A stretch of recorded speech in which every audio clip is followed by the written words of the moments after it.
freehand.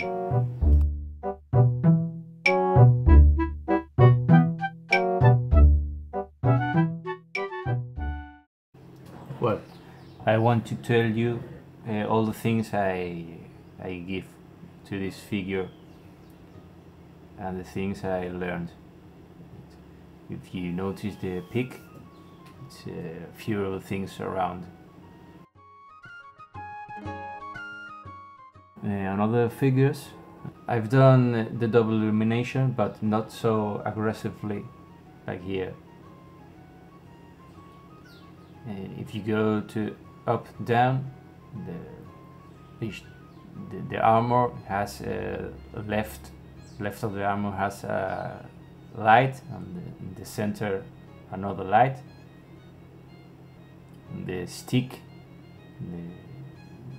I don't know the one in English for that, lanza.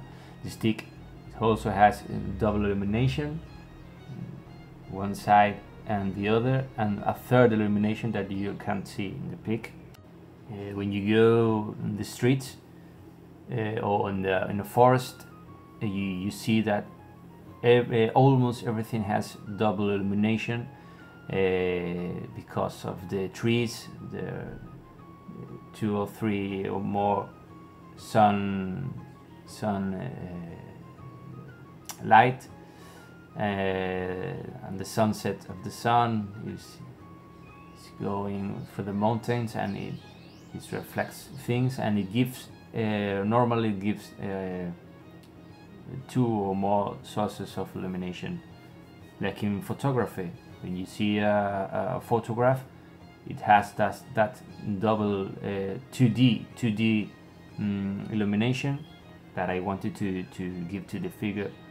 You can see in the leg, it's in the left and the right part of the leg. In the beginning, I wanted to have that leg very dark.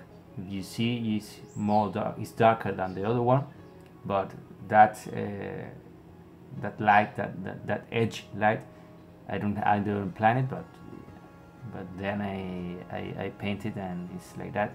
You can also see it in the metal ball there, edge light. These lights, all this, the armor light, the stick light, the leg and the ball, they are all compensated because the source of light is in one direction, it's in the left direction, and I wanted to give this 2D looking.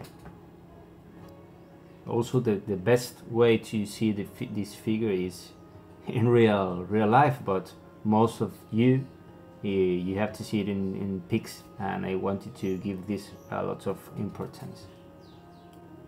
Also, that's the other reason that I wanted to give like a mix of non-metallic and metallic looking. If you have paint metal with metal paint, you will notice that in pics, in photos, it's very difficult to achieve a good looking.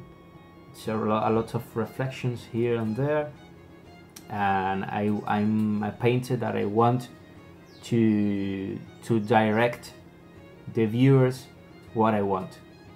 Okay, I want you to direct the eye what I want, and with this mix I could achieve it, because as I said, the pics is very important to me. And well, that's it with reflections, and we are going to go to another pic, this time with a very interesting thing that I learned from reflections of the armor and the interaction with the skin.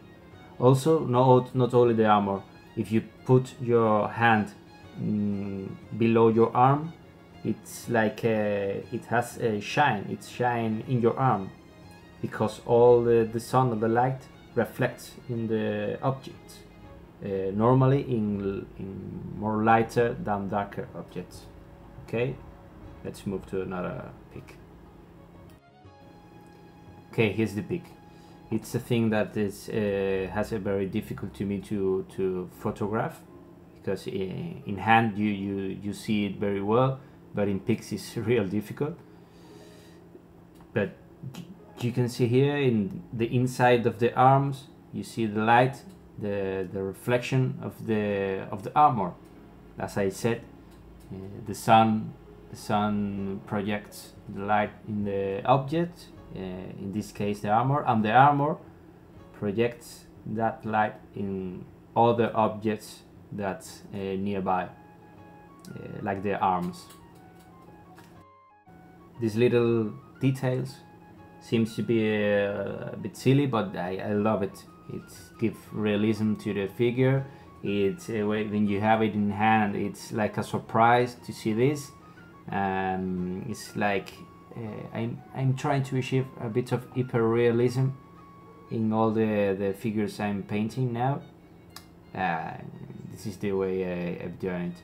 Also, another important thing is texture. Not only giving texture to the skirt and the armor, and giving texture to the skin. You have these little veins. That the sculpt doesn't have. It's really easy to do it with a bit of with the point of the brush, a bit of green paint, and as I said, it gives realism to the figure that I want to achieve. Okay, you have in both arms, in the legs. Here in this pic you can't really appreciate the veins of the legs, but they are they are, and that's it. Okay, well, the thing I want to talk is the red reflection. That the figure has a lot of red objects, and the red reflection that it gives to the other objects nearby, especially in metal parts like gold buttons. You can see they have like a half moon, red half moon, the inferior part of the bottom, and you can see that only has that half moon is only in some of the buttons, concretely in the inferior ones, because it's near the skirt. Also in this pic you can't see it very well, but the middle buttons, they don't have so much red reflection because they are in the middle. They are surrounded by other buttons, and so you can see it also in the sword, because it's part of the red clothing he's wearing. Again, trying to achieve a real looking. And that's it. I wanted to share with you these little impressions and investigation that I've done here, and all the limits I thought I had, and really they don't are so difficult. I love sharing with you, because in that way you don't have to spend a lot of time investigating with this to achieve these results. And also the hobby, this incredible hobby we have, is to share knowledge and to be happy and paint together. Also, a thing that helps me with this is to have a very good figure. In this case, the Banshee one, the Pegaso models Roman Legionary painted by Banshee. I saw that figure, I was blown up. I was beginning with this one, and I said, oh, my Roman would be a piece of shit compared with this one. But then I put that pic in my desk, and I said, yeah, man, I have to do it better. I have to do it better. I have to do it better. And in the end, it's not better, obviously, but this helps me. This helped me to improve compared to others better than you. So that's it. hope you enjoyed and learned something new, and I have a new project that sure you will love. Okay, stay tuned. Bye.